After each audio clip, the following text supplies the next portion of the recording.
লোকটি নেহাত বেকার ছিল। তার কোনো কাজ ছিল না, কেবল শখ ছিল নানা রকমের। ছোট ছোট কাঠের চৌকোয় মাটি ঢেলে তার উপরে সে ছোট ছোট ঝিনুক সাজাতো।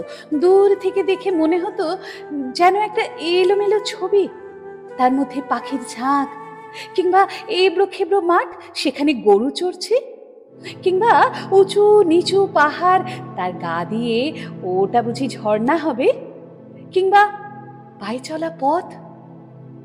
বাড়ির লোকের কাছে তার লাঞ্ছনার সীমা ছিল না। মাঝে মাঝে পণ করত পাগলামি ছেড়ে দেবে, কিন্তু পাগলামি তাকে ছাড়ত না। কোনো কোনো ছেলে আছে সারা বছর পড়ায় ফাঁকি দেয়, অথচ পরীক্ষায় খামোকা পাশ করে ফেলে। এর সেই দশা হলো। সমস্ত জীবনটা অকাজে গেল, অথচ মৃত্যুর পরে খবর পেলে যে তার স্বর্গে যাওয়া মঞ্জুর। কিন্তু নিয়তি স্বর্গের পথেও মানুষের সঙ্গ ছাড়ে না। দূতগুলো মার্কা ভুল করে তাকে কেজো লোকের স্বর্গে রেখে এলো। এই স্বর্গে আর সবই আছে, কেবল অবকাশ নেই।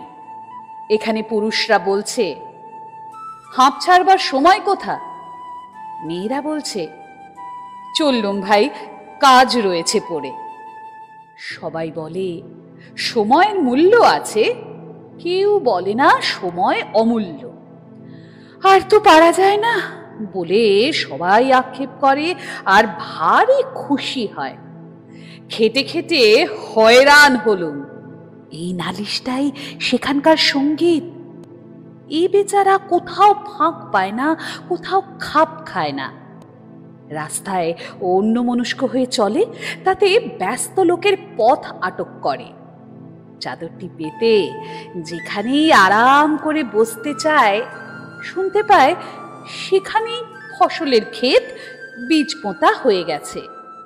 কেবলই উঠে যেতে হয়, সরে যেতে হয়।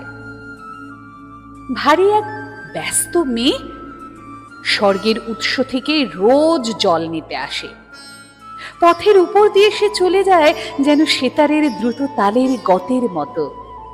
তাড়াতাড়ি সে এলো খোঁপা বেঁধে নিয়েছে, তবু দু চারটে দুরন্ত অলোক কপালের উপর ঝুঁকে পড়ে তার চোখের কালো তারা দেখবে বলে উঁকি মারছে।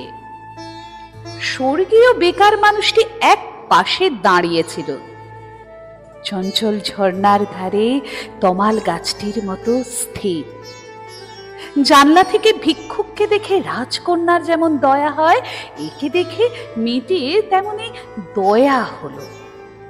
আহা, তোমার হাতে বুঝি কাজ নেই? নিঃশ্বাস ছেড়ে বেকার বললে, কাজ করব তার সময় নেই। মেয়েটি ওর কথা কিছুই বুঝতে পারলে না, বললে, আমার হাত থেকে কিছু কাজ নিতে চাও? বেকার বললে, তোমার হাত থেকেই কাজ নেব বলে দাঁড়িয়ে আছি। কি কাজ দেব? তুমি যে ঘড়া কাঁখে জল তুলে নিয়ে যাও, তারই একটি যদি আমাকে দিতে পারো। ঘড়া নিয়ে কি হবে? জল তুলবে? না, আমি তার গায়ে চিত্র করব। মেয়েটি বিরক্ত হয়ে বললে, আমার সময় নেই, আমি চললুম। কিন্তু বেকার লোকের সঙ্গে কাজের লোক পারবে কেন? রোজ ওদের উৎসতলায় দেখা হয়, আর রোজ সেই একই কথা, তোমার কাঁখের একটি ঘড়া দাও, তাতে চিত্র করব। হার মানতে হলো, ঘড়া দিলে। সেইটিকে ঘিরে ঘিরে বেকার আঁকতে লাগলো কত রঙের পাক, কত রেখার ঘর।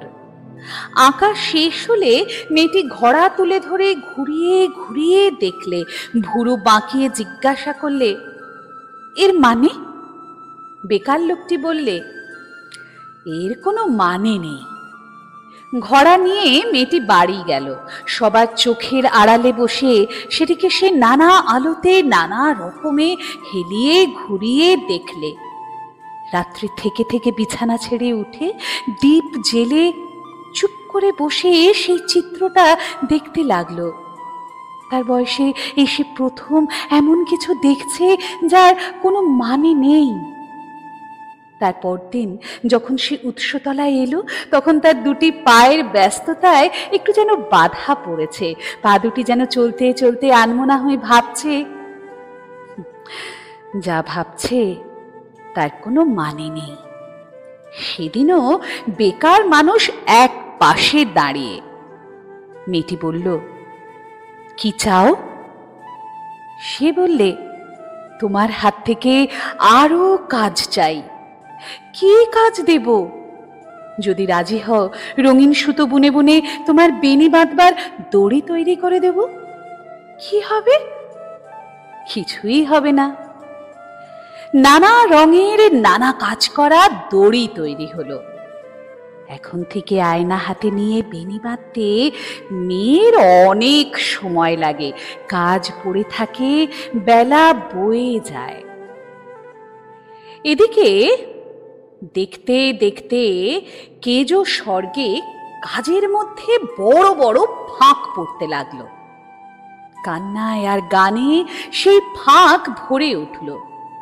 স্বর্গীয় প্রবীণেরা বড় চিন্তিত হলো। সভা ডাকলে। তারা বললে, এখানকার ইতিহাসে কখনো এমন ঘটেনি। স্বর্গের দূত এসে অপরাধ স্বীকার করলে।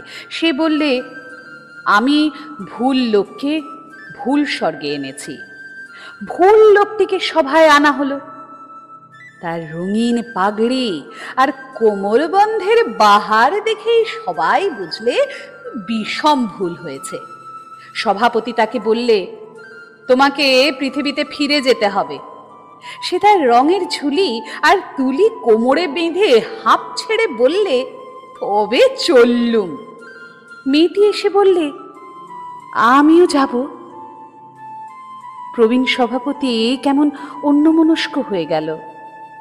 এই সে প্রথম দেখলে এমন একটা কাণ্ড যার কোনো মানে নেই।